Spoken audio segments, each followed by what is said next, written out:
حضرت عائشہ صدیقہ رضی اللہ تعالیٰ عنہ فرماتی ہیں میرے پاس ایک عورت آئی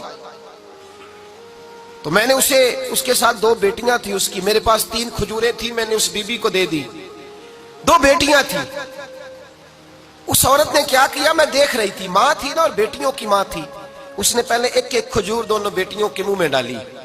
اور پھر جو کھجور اس کے پاس بچ گئی میرا خیال تھا یہ کھائے گی، لیکن اس ماں نے اس کھجور کے 2 ٹکڑے کیے اور وہ بھی اپنی بیٹیوں کے منہ میں ڈالے۔ حضرت عائشہ صدیقہ فرماتی ہیں اس کا عمل اتنا حسین تھا، اس بی بی کے اس عمل کے اندر اتنا حسن تھا کہ میری آنکھوں میں بھی وہ بات رہ گئی، دل میں بھی رہ گئی، روح میں بھی سما گئی، اس کے حسن اور تاثیر کو میں بھلا نہ سکی۔ شام تک وہ کیفیات، وہ انداز، وہ اس عورت کا طرز، اس کا وہ انداز میری طبیعت کے اندر بار بار مجھے اس کی طرف متوجہ کرتا رہا۔ شام کو محبوب تشریف لائے، نبی کریم صلی اللہ علیہ وسلم شام کو جب تشریف لائے تو حبیب پاک علیہ السلام کو میں نے بتلایا، میں نے کہا حضور بی بی آئی تھی، اس کا چہرہ بتا رہا تھا کہ بھوکی ہے، لگ رہا تھا کئی دنوں سے کھانا نہیں کھایا، 3 کھجوریں تھی ہی میرے پاس 3، 2 بیٹیوں کو دے دی، وہ کھا سکتی تھی، لیکن یا رسول اللہ صلی اللہ علیہ وسلم اس نے کھائی نہیں، وہ بھی کھجور 2 ٹکڑے کر کے بیٹیوں میں بانٹ دی ہے۔ حضرت عائشہ کہتی ہے دیر تک حضور میری بات کو سنتے رہے، دیر تک میری طرف دیکھتے رہے، اس تصور کو، بیٹی کے پیار کے اس ذائقے دیر تک محبوب محسوس کرتے رہے، اور پھر فرمایا عائشہ جو دنیا میں بیٹیوں کی وجہ سے آزمایا جائے گا،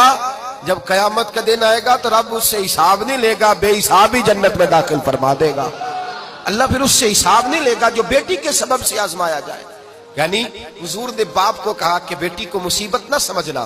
اگر کبھی اس کے میکے سے جھگڑے کا پیغام بھی آ جائے،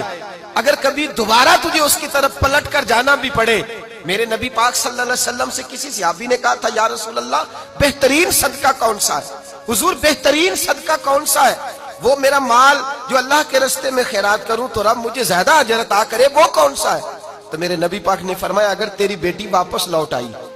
طلاق کی وجہ سے یا بیوہ ہو کر واپس آ گئی، اور تجھے اس لوٹنے والی بیٹی پر کچھ خرچ کرنا پڑا، تو تیرے رسول کا وعدہ یہ ہے کہ اللہ تجھے اس روپے پر سب سے زیادہ اجر عطا فرمائے گا،